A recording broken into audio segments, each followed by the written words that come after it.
In this episode of Dear Harry, Meg and Fin delve into the hilarious and heartwarming world of midlife dating, focusing on a camping trip gone wild.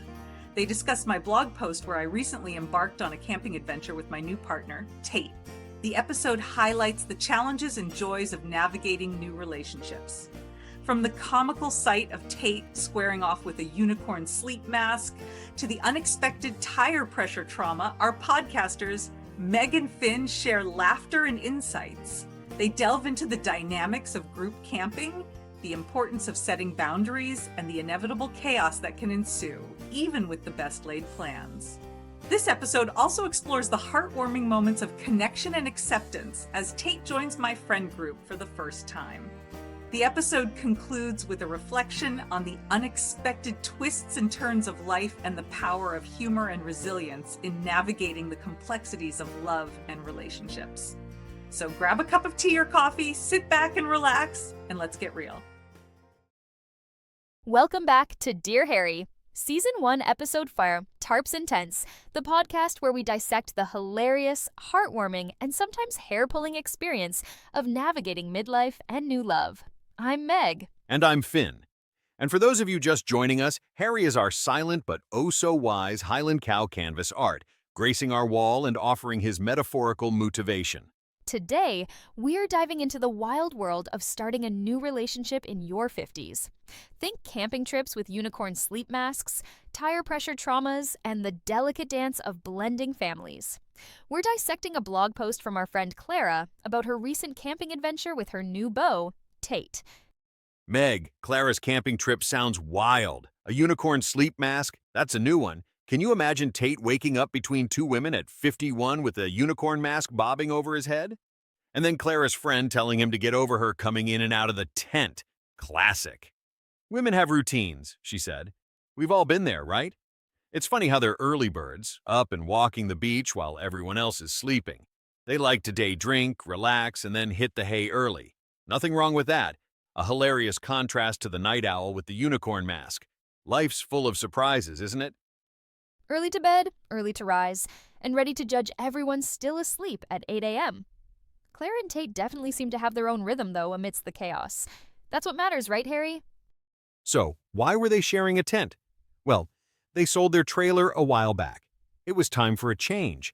They got these big family tents with cots, the adults in one, the kids in the other. And they turned an old porta-potty shelter into a pantry.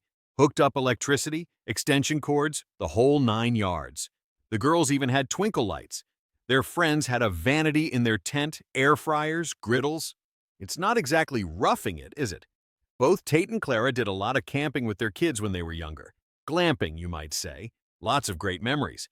After the divorce, Clara lost the truck but kept the 27-foot trailer. She couldn't pull it without a truck, of course. But lucky for her, she's got amazing friends who helped her out. She's really grateful for that.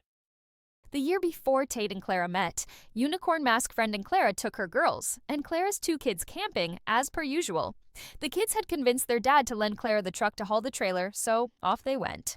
Clara wasn't savvy at backing up, but driving straight, she was stellar.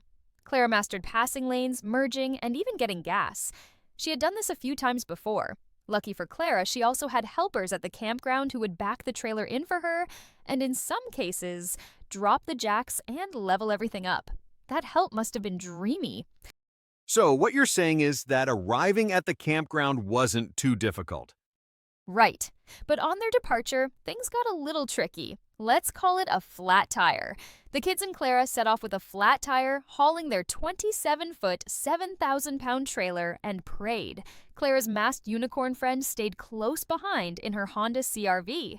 They were not exactly sure what her role was if something happened, but at least moral support was pulling up in the rear.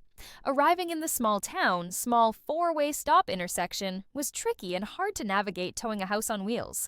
There were 2 gas stations, and of course, the one Clara chose didn't have an air compressor. Because Clara couldn't back up, she had to drive straight across the intersection, which essentially brought traffic to a grinding halt in the small rural town. Clara was sweating and determined to figure out a solution to this challenging situation. So picture it.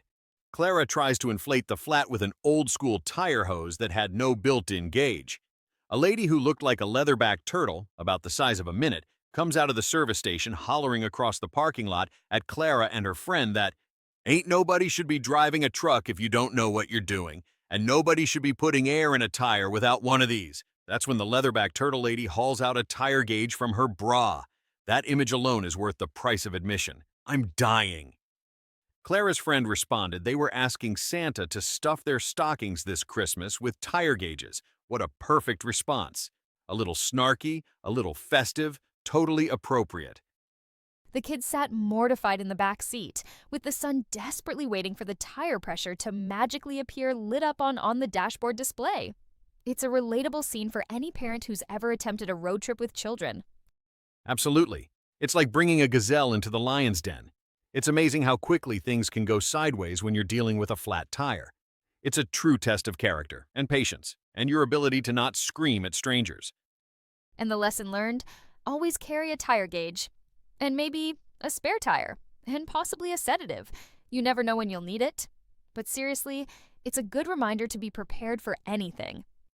Especially when you're towing a small house on wheels. The old-school compressor with no gauge? I can picture it now, rusting in the corner, whispering cryptic messages about tire pressure. And then the leatherback turtle lady appearing out of nowhere with a tire gauge in her bra? Clara's camping adventures are definitely teaching her some valuable life lessons, even if they come with a hefty dose of stress and a side of tire trauma. During their initial discussions and first drinks, Clara and Tate talked a lot about how they thought a relationship should be in the early stages, and they agreed that setting clear boundaries was key, and that kids come first, no matter what. So, during this first camping trip, they decided that Tate should not sleep in the trailer, as that was too soon and invasive at the time, and that he would tent outside of the trailer independently in his two-man tent. And that he did. Clara wrote in her blog that the weather had generally been lovely during most of their camping trips, with the exception of a few brief rainy moments. However, the summer Tate made his premiere at the campsite, they had torrential rain for the first day, and tarps were essential. So, Tate's two-man tent became a little blob, covered in a large green tarp surrounded by standing water. Enter the boisterous friend from Calgary, making a grand entrance hanging off the end of a vape pen, spitting a healthy dose of sass. What the F is that? I mean, could there be a more iconic introduction to the green blob that is Tate's rain-soaked tent? I'm picturing it now. It's perfect. And Clara's quick thinking to introduce them and explain the situation is commendable. Poor thing, the friend says. Oh, the shade. I love it. It's like a rite of passage. You must endure the good-natured ribbing of the established crew. It's all part of the initiation process, and Tate seems to handle it like a champ. He embraces the camping chaos, the cartwheel competitions between Clara and 8-year-old kids on the beach, and the quirky characters. All right, so the tire trauma is over, everyone survives, and now it's time for Tate to meet the crew. This is where things get interesting. Introducing a new partner to your established friend group is always a delicate dance, right? He joins the walks on the beach and the banter. He becomes one of the gang.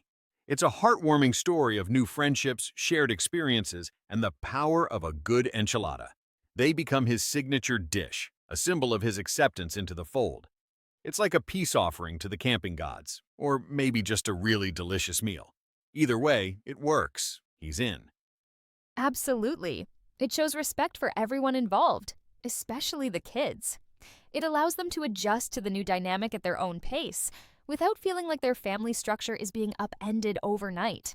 It's about creating a safe and comfortable environment for everyone to navigate this new terrain. It just goes to show you, sometimes the most unexpected encounters can lead to the most meaningful connections. Even when those encounters involve a flat tire, a leaky tent, and a woman with a tire gauge in her bra. You know, just your average camping trip. Facts. Well, that's all the time we have for today's episode of Dear Harry, Tarps, and Tents. Thanks for tuning in, everyone. Don't forget to like, share, and subscribe on your favorite channels. Until next time, take care. Well, there you have it, folks. Another camping catastrophe, courtesy of Clara and Tate. If you enjoyed this hilarious tale of tire pressure, unicorn masks, and questionable fashion choices, be sure to hit that like button and subscribe to our channel for more midlife mayhem. And remember, if you ever find yourself in a similar situation, just remember, Harry's always watching, and he's not afraid to judge your camping attire. Until next time, happy trails, and hopefully less tire trouble.